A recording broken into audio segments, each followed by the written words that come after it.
Hello, my name is Frank Kitchen, and you're listening to A Shark's Perspective.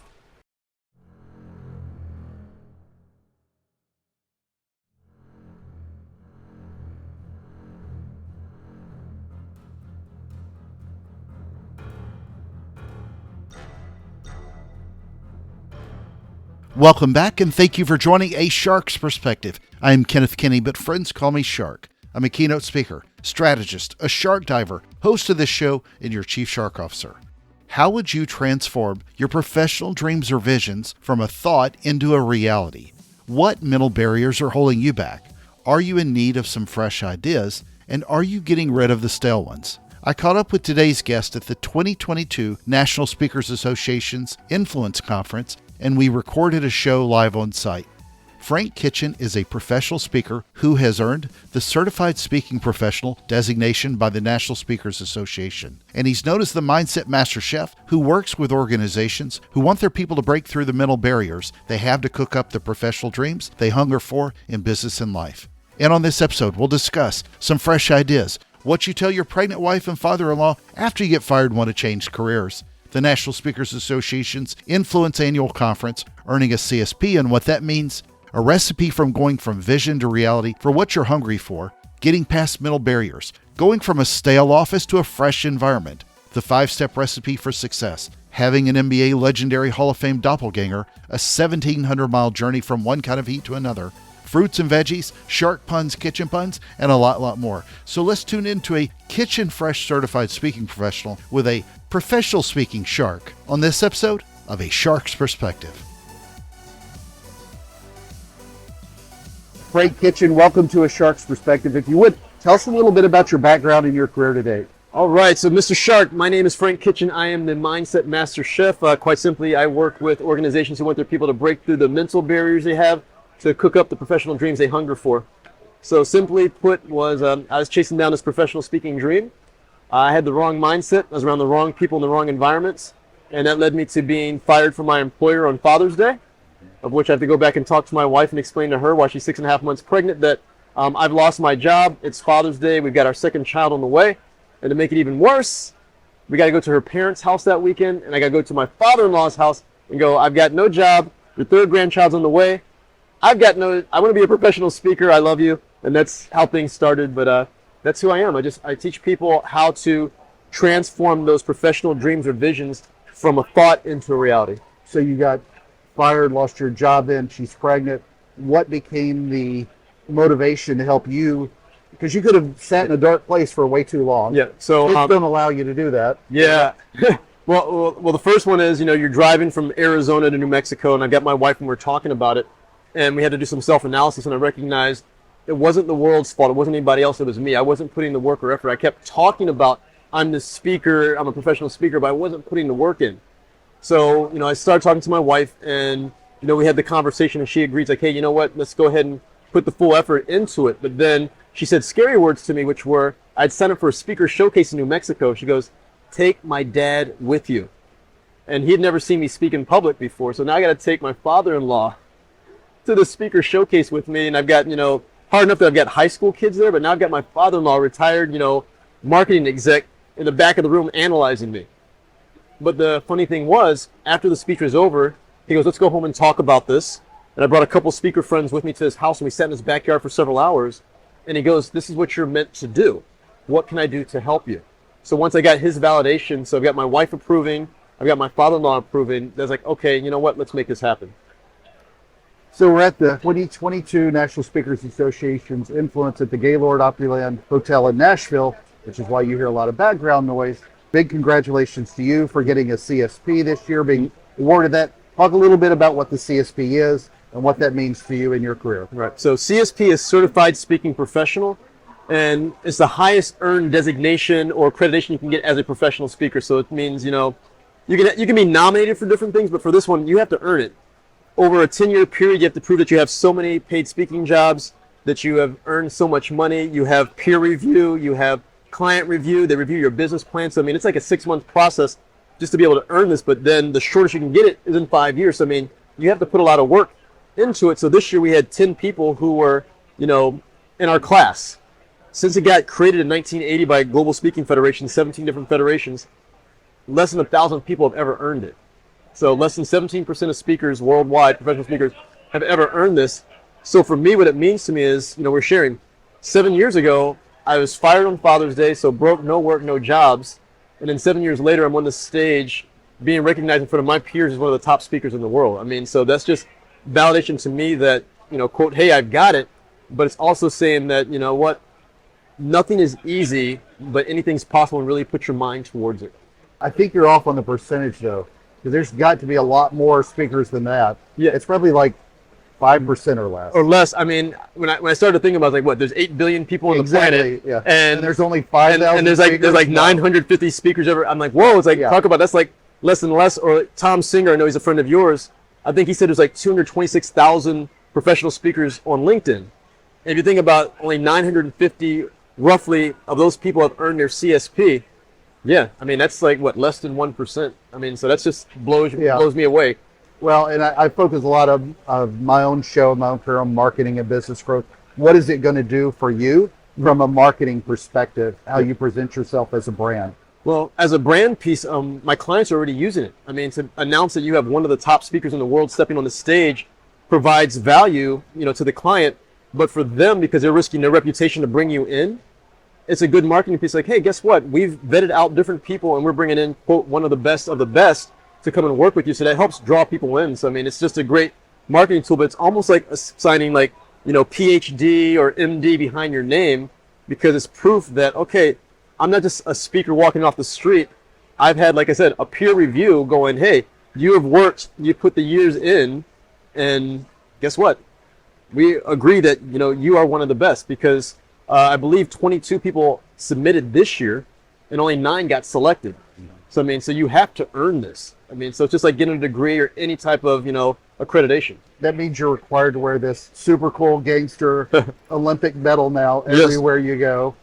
Who was it that said somebody CSP'd their pants? That was you. That was me. I didn't say that. That was one of our speakers today up on stage. I think that was Sean. Sean, that's right. That was very funny. That was very funny. But yeah, it's like you have to wear the medal. They say we're supposed to sleep in it, shower in it. I can't say I went to that extent, but I mean, yeah, I'm gonna get it, monogrammed here. You saw me last night. We took the big group selfie, but I'm gonna get the certificate, the medal, and the picture, and just put that up in the house. And it's just gonna remind me of any time I get down or think I can't do something, is to show that moment where I'm in Nashville, surrounded by all my peers, and being recognized for the work that I do. Well, other than being a long journey figuratively, it was also a long journey physically to get here. So, yes. So 1,700 miles in 7 years. Yep. So what a lot of people also don't know about you is you had a very famous career as an NBA Hall of Famer, right? Yeah, like I was a NBA Hall of Famer, 5-time All-Star, Indiana Pacers. I was the 3-point champ. I mean, I know what you're going with the joke here. Yeah, a lot of people will comment and say that I look like Reggie Miller. Very much so. Mm-hmm. Has that helped you at all in your speaking career, or where's the celebrity run into in normal everyday life? Because you're not 6'8". No, I'm not 6'8". So celebrity doppelganger, it does start conversations which are good.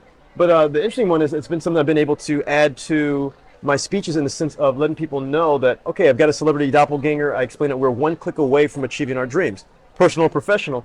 So a lot of people for years were saying that I look like Reggie Miller. So I made it a point of, let me go try to meet Reggie Miller. So I was getting stopped in airports and at hotels. So I actually made a point to where I went and contacted him on social media. I actually had all my followers go and stalk him when he came to Phoenix, Arizona. And the funny thing was, he was in town, and anytime he goes to any town to broadcast the game, he goes, hey, fans, come meet me. We're going to do some trivia questions. I'll give you tickets to the game. I didn't want tickets to the game. I just wanted to meet him, because for 20 years, people have been saying I look like him. So I'm like, I just wanted to get the picture. So I was like, let me apply what I teach on stage, to my life. So I actually had everybody go stalking for a few hours, and I go on to Instagram Live one day. He's on, and he actually sees my name in the scroll. So as he sees my name, he goes, oh my God, Frank Kitchen. The guy's had his following harassing me all day because I made this hashtag, hashtag meet Reggie. And everybody had been harassing, putting side by side separated birth pictures. So he goes, okay, well, if you think you look like me so much, he's like, come meet me in downtown Phoenix, bring your Obama looking self. So he's got a good sense of humor. He's like, and we'll meet. So I was so happy, and I went on social media, and social media is the place where everybody's right and you can go do it. Like, hey, everybody, like, guess what? I was like, I'm going to meet Reggie. Thank you so much for helping me, living my dream. And then social media came back and goes, yeah, you're not meeting him tonight. Because I said, hey, I'm meeting him tonight. And they go, you're not meeting him tonight. Tomorrow's the game. So I had to actually write Reggie and go, hey, can I get a rain check? Because I was going to go speak the next day. So we go a few more years, and it became something where I said, hey, you know what? You don't live your dreams all the time. But I said, you know, I really want to go meet him. So in 2019, I set the goal of I'm going to go meet Reggie. And about 9-10 months go by, I still haven't met him. I haven't put the actions in. And the short story is, I was in Ohio speaking. My phone blows up from followers, and they go, Reggie's going to be in Phoenix. You need to go meet him. So I get back into Phoenix like about midnight. There's like a rainstorm, and he's supposed to go hiking that day, but the hike got rained out. And told people it's just not going to go work out. Followers come back in again, say, well, he's going to change his meeting time to noon at the arena. So I get approval from my wife. I get my daughter. We go down, and we actually got a chance to meet Reggie Miller. We took the picture. There's videos on YouTube. But the whole piece was I was explaining to people that we're one click away from making something happen. And when it comes to our job or our work, our our personal and professional dreams, is you have to be willing to go out there and do it. And the funny thing was, I wasn't so excited about me meeting Reggie Miller.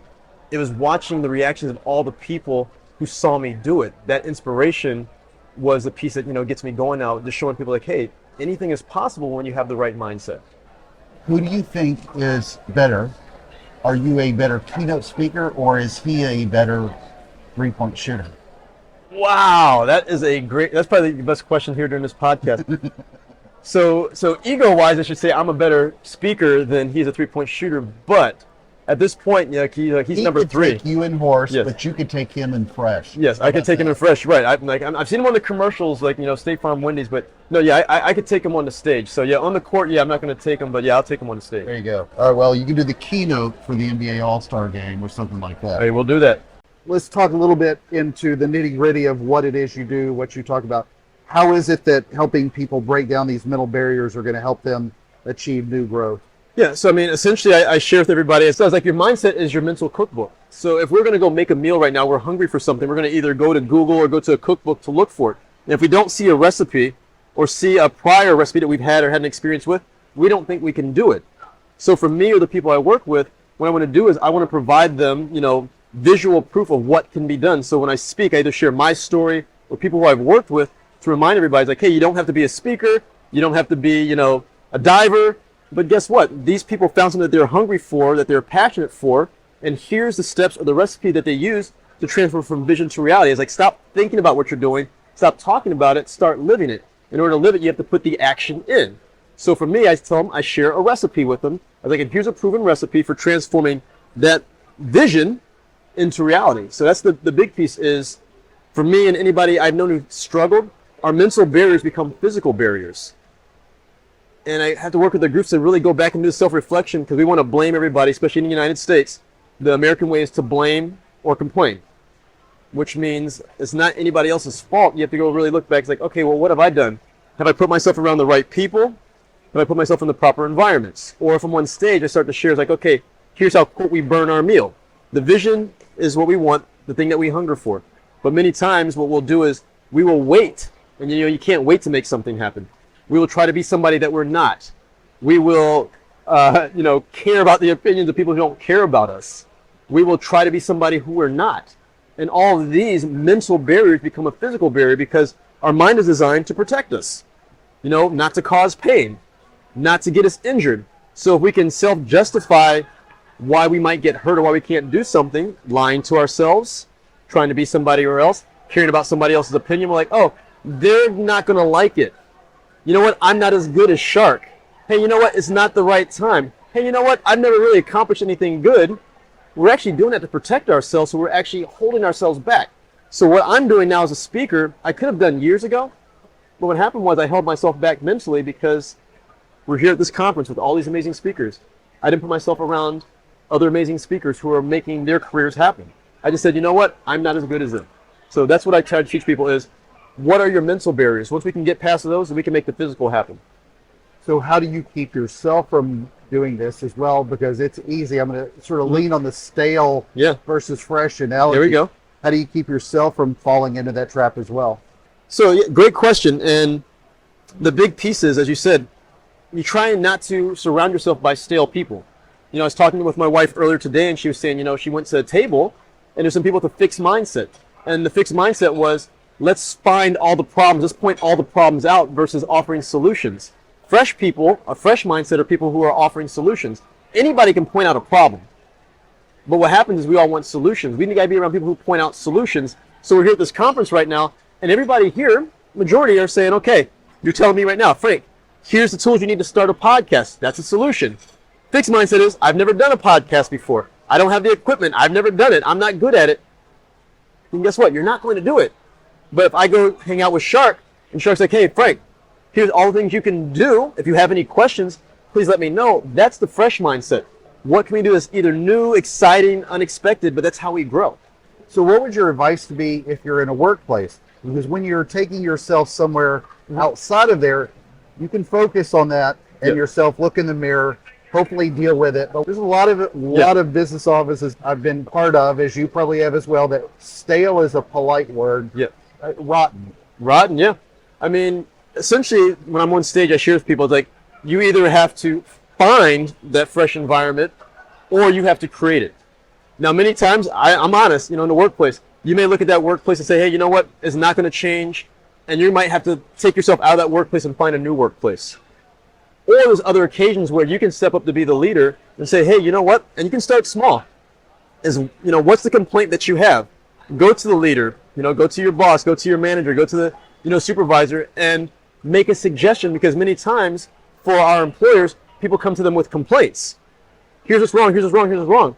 But very few people come and make a suggestion or offer some advice on how we can improve it, of which that may get you into a leadership position, a role, or give you some responsibility, which gives you a chance to move up. So while you're complaining about growth professionally, guess what? The other person over here is making options, and they go, hey, you know what? Frank brings ideas. Or my wife's next to us right now, Kelly brings ideas. You know what? That's the person to go to, versus the person who's always complaining, always waiting around, never saying anything. I work for an employer where I had all these ideas. I'm like, I'm going to go work super hard, and they're going to see how hard I work, and then they're going to promote me. Okay? That's the same mindset everybody has. Promotion came up, I didn't get it. Yeah. I went to the person and goes like, hey, how come I didn't get the promotion? And they go, you never asked. I never spoke or made a suggestion. So when you ask about the workplace, anybody I work with, I go, hey, you know what? You've got to go share those ideas with the workplace. And it's like, if they don't take them, then you're not meant to be there. You're going to have to leave and go find a place that is respectable to your, receptive to your ideas, or truly valued by listening to your ideas. So that's the whole case about the environment, is you either find an environment that's going to allow you to grow, or you're going to have to create that environment for yourself. But what if you're the manager trying to motivate your team to get out of that? So the first piece is, let's say you and I go to a restaurant right now, and when I work with managers, if you and I go to a restaurant right now and they put the menu on, you and I probably have the conversation and go, what are you hungry for? And you're going to explain to me what you want, and I'm going to say the same thing. So we came through Memphis, you gave me the list of where I should go. Guess what? That was the vision. You started to share it with me. Too many people in management do not share what they hunger for, what the vision is, what they want. They're like, okay, I'm waiting for them to bring the ideas. So we said, waiting doesn't happen. So when we're hungry for something, guess what? We have no problem sharing with people at the table that we're hungry. And many times when you share what you're hungry for, I will find it on the menu before you do. Like, hey, Shark, I found it. And you're like, hey, Frank, I found what you want. And then that is what starts to build up. So when I'm working with managers, I explain to them, like, have you ever sat down in front of your employees and explained your vision? Explain what you want. Explain where you want to go. Explain the change that you want to go do to get them excited, to give them, quote, a target to shoot for. They go, no. I was like, so the problem's not your employees. You have created the culture of nobody says anything. Everybody's quiet. Everybody's going to sit on their hands and wait. I was like, it's up to you to create that environment. And it's like that attitude becomes contagious to where, boom, everybody's starting to share ideas. So talk to me a little bit about the 5-step recipe for career advancement. All right. So the 5-step recipe, quite simply, is this. Essentially, it's my diary. Like when things, quote, fell flat on my face, these are the 5 steps of what I did. So the first one it's called living fresh. So the idea is, don't talk about it, don't think about it, live it. We remember by how we live more than what we say or what we think about. So the F in fresh is for focus.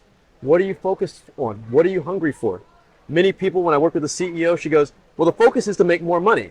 So I challenged her. I go, well, how much money do you want to make? She's like, more money than last year. I'm like, okay, but how much do you want to make? She goes, more money than last year. So by the time I get to about the 6th time I asked her the question, she looks at me and goes, I want to make more effing money than last year. And I went back to her, I'm like, but how much do you want to make? She's like, why are you asking these questions? Like, so if we make $1 more than last year, is that enough? She goes, no, I would like to make at least 10% more. So we have to be clear with our focus. What do we really want? So that's the first piece. Well, she did say effing. Yeah, So she was getting she's the F getting there. Yeah, to start. she's getting it in there. Right. So she got the F word in there. That's really great. So the first piece is, what's the focus? You know, what do you want? How much of it? When do you want it? So if we're going to be working in the workplace, hey, you know what? In 5 years, I'd like to be the supervisor, or I'd like to, you know, get this position. You know, put it down. Put it somewhere where you can go see it. Be very focused and intentional with what you want. From there, we got to get resourceful. So now the case is, what do we need to make it happen? So if we're making a recipe right now, we're going to list the ingredients.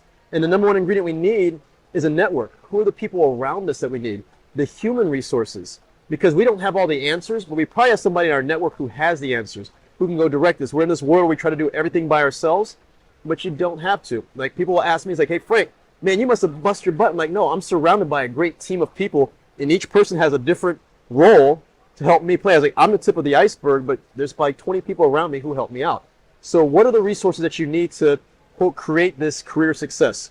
From there, are you enthusiastic about it? I know you're enthusiastic about diving. I know it keeps you up at night, it makes you smile, your body language changes. Well, I share with people, it's like, if the dream or the goal doesn't keep you awake at night in a good way, you're not thinking about it, you're not reading about it, I was like, don't go for it. Because the human body and the mind, guess what? We are not designed to want to go do work. I mean, like, how many hours does it take to get certified to be a scuba diver? Too many. Too many, right. But we're not motivated by work. And what we have to do is we have to recognize that how should I say it? It's like the emotion of the result must be stronger than the emotion of the work. Mm-hmm. So the idea is, when you go scuba diving, you're not thinking about getting the tanks together and going in the weights and all this piece and traveling and making sure, you know, oh, wait, I can't fly in on this day because I have to make sure that the lungs and the decompression, oh, I got to make sure the flight's 2 days after my last dive. What's going to happen is everybody's like, that's just too complicated. Let's not do it. But you're going, hey, you know what? I'm going to be off the grid. I'm going to be seeing things I've never seen before. I'm going to go deeper than I've ever gone before. The result is what drives us. So when we're going for this work, but like, well, what are you going for? What is, like, I had a fire captain I worked with. I'm like, what's this going to provide for you? He goes, more security for my family, trips for my family. And I was like, do you see how your body language changed? He's like, yeah. He was thinking about the result more than the work. So that's the E. From there, we have to be strong. And it's not strong physically, but strong mentally. Where our mind goes, our body, in our case for speakers, our mouth will follow. So the idea is, what environments are you placing yourself in? Are you putting yourself around strong-willed, strong-minded people? We're in a room full of these people right now. Or fixed mindset people where they don't want to go. So what environments? What are you consuming? Mentally, I'm like, podcasts that you listen to, books that you read, the media. I mean, we've got people where, think about it. Our media right now, we look at it, we watch the news. First 30 minutes is all negative, and then the last minute is a puppy. But that doesn't take care of that piece there. I mean, we're told about how good we're not doing. Like, I talked to a marketing teacher one time, and he goes, hey, if you watch any TV commercial, he goes, it's designed to make you feel worse about yourself. But someone's like, well, what about the family of four in the car that goes to the house? He goes, well, think about it. You need to have an SUV. You need to have a boy and a girl. You need to have a picket fence. It needs to be a 2-story house. And he goes, that's all designed to make you go and buy something. So he's like, mentally that holds you back. So we have to make sure that we're putting ourselves around mentally strong people, consuming the right information to help us go towards our goal. And then from there, we got to be honest. That's the H. And honest is, how are we helping the process? What can we build on from in the past? I mean, have you ever driven stick shift? Oh, yeah. Yeah, I mean, anytime I think about, okay, can you do anything tough? I'm like, hey, guess what? I drove a stick shift in Pennsylvania up and down hills. You know, I stalled it, popped the clutch, did all the piece there, but honesty is just a case of, what am I doing to help or hurt the process? But more importantly, what are some experiences that I've had in the past that I've learned from that I can apply to this one now? It's a self-reflection piece. Instead of thinking about what other people are doing, what the criticism that you got, it's like you have to look yourself in the mirror and say, hey, you know what? The person who controls me living this dream looks at me in the mirror every day. It's no one else. It's me. So honestly, I've got to get up. I've got to put the work in. And when you break it down, focused, resourceful, enthusiastic, strong, and honest, now you're not just talking about it anymore. You're starting to put this together, this plan, and that's what fresh means. Yeah, and you say stick shift, most people are going to have to Google that because they're going to think that's some prehistoric time travel machine. Hey, Back when we lived in black and white and Betamax. So black and white, VHF, UHF, I mean, yeah, just all that craziness. We didn't achieve color until the mid to late 80s. So, all right, so Frank, you've been diving before. I asked this of everybody on the show. What is your favorite kind of shark and why? Favorite kind of shark and why? I'm going to say it because it's my daughter's favorite, the bamboo shark. Yeah. Yeah, the bamboo Run shark. a lot of aquariums. Mhm. A lot of aquariums. I used to work at the Phoenix Zoo years ago, but Yeah. that's where the kids can touch them and they can kind of feed. So it's kind of like their first approach to a shark, because a lot of times people try to just throw people in the deep end or scare them. That bamboo shark is a kind of understanding, like, hey, guess what? All the sharks aren't Jaws. All the sharks aren't going to hurt you. So it's just a case of, exposing them to, guess what? Sharks are nice. They're not what the media or the world portrays them to be. All right, so it's time for the special part of my show. Okay. Are you ready for the 5 most interesting and important questions that you're going to be asked today? Let's go for it. All right, number 1. You're a very healthy, annoyingly healthy vegan. Fresh fruit or fresh vegetables? Fresh fruit. Amen to that. All right. All right, number 2. You drove from Phoenix to Nashville, so you've experienced a lot in a few days. You prefer dry heat or humidity where you're sweating your shirt off in 10 seconds here? Oh, you got to go dry heat because, the kids are asking me and my wife to pick them up, carry them around. They're sticking to us. The clothes are sticking to us. So, yes, you got to go to dry heat. All right, number 3. You're in the kitchen. Who do you prefer to cook with? Emeril Lagasse or Paula Deen?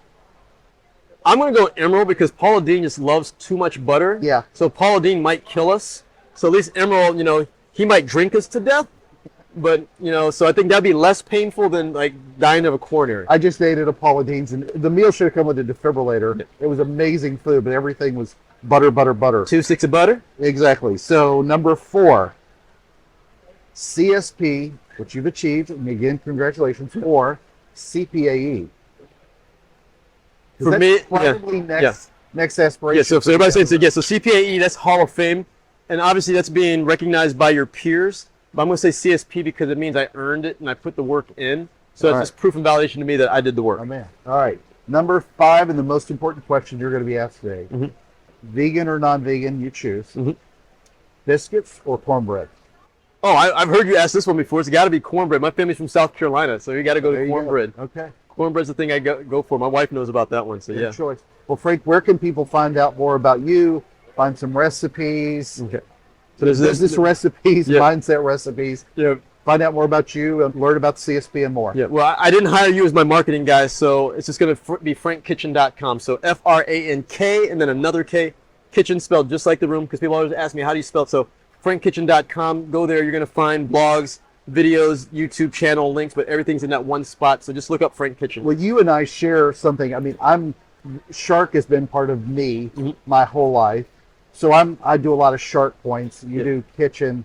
You're going to be recipes and fresh and kitchen stuff. Yep. So we are stuck in that kind of speech for the rest of our lives. Yeah, it's just going to be puns and more puns, right? Exactly, All right. exactly. All right, Frank, thank you so much for joining us today on A Shark's Perspective. Hey, Shark, great to be here. Thank you. So there was my conversation with Frank Kitchen, a professional speaker who has earned the Certified Speaking Professional designation by the National Speakers Association. And he's known as the Mindset Master Chef who works with organizations who want their people to break through the mental barriers they have to cook up the professional dreams they hunger for in business and life. Let's take a look at 3 key takeaways from my conversation with him. First, what's your recipe for success? For a lot of people, it's unfortunately trying to be something they're not. A lot of us hunger for something different, but build something around us that holds us back. Frank said, once you get past the mental barriers, then you can make the physical happen. And that's a great point. You might just be holding yourself back from inaction. So start cooking up whatever you need to move forward and tear down those walls. Second, love the point on sharing your vision, especially for managers. When's the last time that you as a manager or you saw your manager truly sit down with employees and share the vision? You can tell people where you want to go, or let's stay with the metaphor a bit further with cooking and what's the meal you want to cook. It's rare to never that managers explain how they're getting to the dish. They just tell you what the dish is. Sometimes you have to explain to people how you're going to cook the pie and not just show them a slice. What are the ingredients? Are we baking? Are we microwaving? Is it more salt and less pepper? Or vice versa? People often need to understand more than just telling them pie. Your team will buy into your vision much more quickly when they better understand the how and the why you get to the result. Let everyone in to understand your pie making process and they'll buy into it more quickly. And wow, I'm really hungry for some pie now. Third, should you worry about what people think about you? Except for the ones I love, I don't. I won't let stale people bring me down. Help me point out other stuff I'm wrong on? Absolutely. Pull me down? No way. Being successful as a speaker or a person is a mindset choice, much more than your wallet or your accomplishments. And if you want to be successful, then surround yourself with successful people and do the best you can to cook up a better future and a better you. Got a question? Send me an email to kenneth@asharksperspective.com. Thank you again for the privilege of your time, and I am so thankful to everyone who listens. Please consider writing a review, letting me know your thoughts on the show. This shark is not letting any barriers hold me back. Join us on the next episode of A Shark's Perspective.